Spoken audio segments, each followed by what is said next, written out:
देखो, सबसे पहली बात हमारी कमजोरी क्या है? हम परेशान हो जाते हैं। संसार में देखो तो परेशान, परमार्थ की तरफ देखो तो हम परेशान हो, ये हमारा आदत स्वभाव बन गया परेशान होना। थोड़ा सा धैर्यवान बनो, गंभीर बनो। कोई इस भारी से भारी विपत्ति में परेशानी स्वीकार करके विपत्ति से थोड़ी निकला जाता। सुलझो, ठीक है, ये विपत्ति आई, समस्या आई, इसका समाधान होगा। ऐसा थोड़ी कि हमें नष्ट कर देगी। अगर अभी हमारी बड़ी हानि हो जाती है, हम कल इससे बड़ा लाभ प्राप्त कर सकते हैं। हमको एकदम बिल्कुल गंभीर रहना है, इतने कमजोर नहीं बन जाना। अब वो गए तो क्या होगा, अब वो वस्तु गई तो क्या, पद गया तो क्या होगा। प्रयास किया था, ये पद मिला था, इससे बड़ा पद प्राप्त करूंगा, मैं इससे बड़ा महान बनूंगा। ठीक है, एक बार गिर गया, गलती हो गई, दंड भोगूंगा, फिर इससे ज्यादा संयम में रहूंगा। बिल्कुल मतलब एकदम फ्रेश दिमाग रखना चाहिए।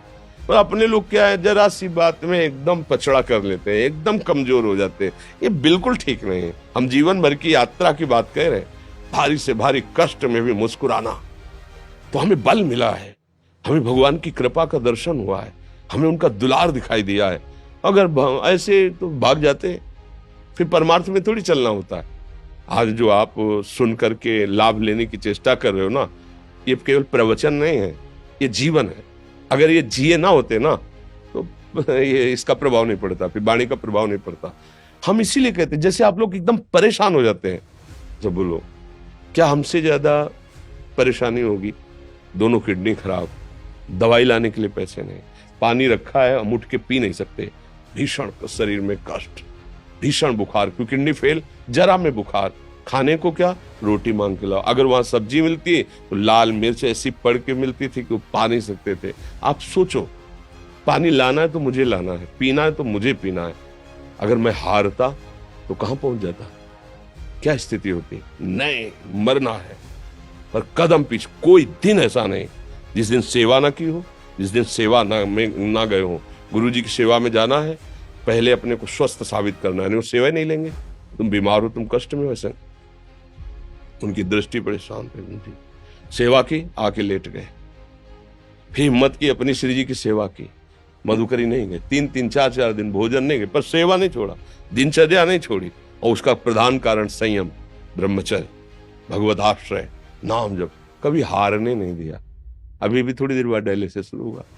हारने, आपको हारे हुए नजर आ रहे हैं? शरीर में पीड़ा है, किडनी फेल है, ऐसा तो हम स्वस्थ बैठे हैं, पीड़ा है, बार बार प्यास लगती है, थोड़ा थोड़ा पानी मिलता है, लेकिन हम आनंदित हैं, हम प्रसन्न हैं। हम लड़ाई में हारे नहीं हैं, ना हारेंगे, हम जीत चुके हैं। हम अपने मालिक के भरोसे में अपना सब बात, तो वो ये हम अपनी बड़ाई नहीं बता रहे, हम आपको बता रहे समस्या।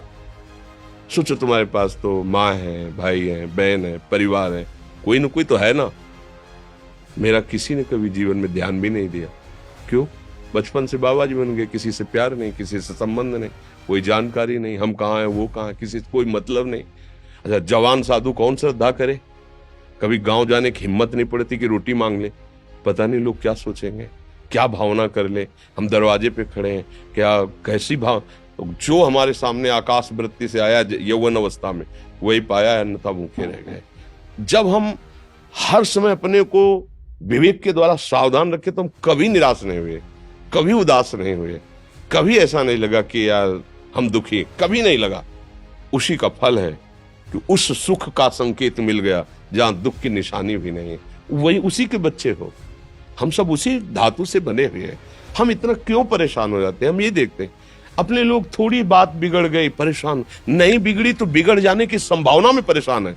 आज सुख है, लेकिन कल सुख छिन जाएगा, तो हम आज के सुख में सुखी ना होकर कल के दुख की आने की संभावना में हम भयभीत हो। मतलब क्या हमारी सोच रह गई? हमको इतना बलवान बनना है कि सुख और दुख दोनों हमको छू न सके।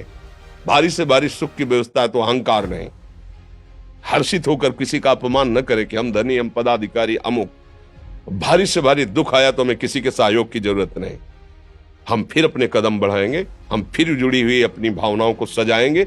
मस्त जीवन एकदम। तुम अविनाशी के बच्चे हो।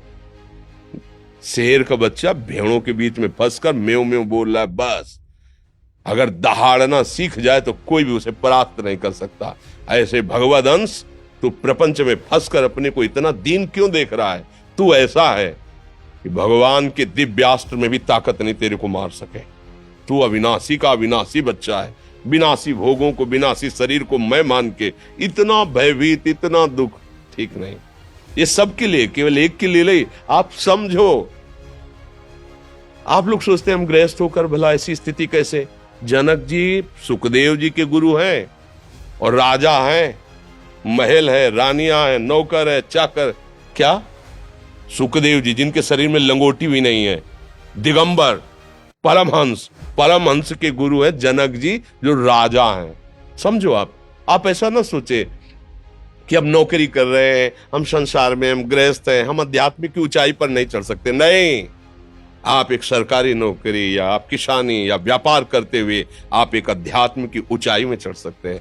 और अध्यात्म ही है जो तुम्हें इस माया के दुख सुख से ऊपर उठा सकता है। दूसरा, चाहे जितनी संपत्ति आ जाए, आप सुखी नहीं हो सकते। सब देख लो, आंख खोल के देख लो।